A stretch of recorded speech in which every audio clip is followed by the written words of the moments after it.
At work, do you evaluate in the same way attractive or unattractive people?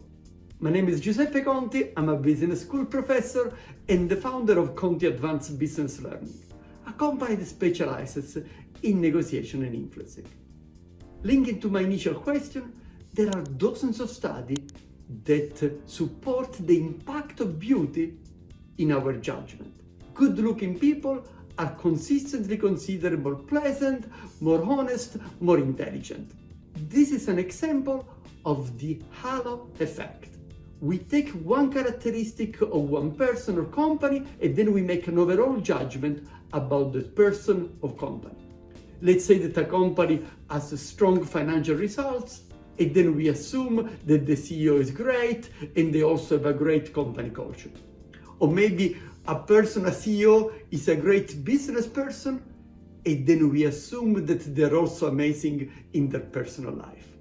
The halo effect is used on us by advertising when they use ads with celebrities. I live in Switzerland and a big celebrity is Roger Federer.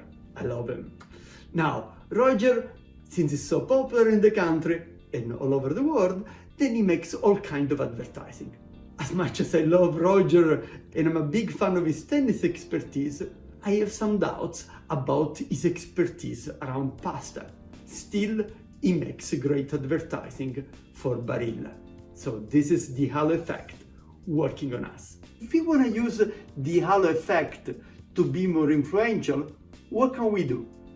The first idea, take care of your physical appearance. Second, associate yourself with successful people. Third, pay attention to the first impressions. On the other side, what can you do to minimize the impact of the halo effect on us? 1.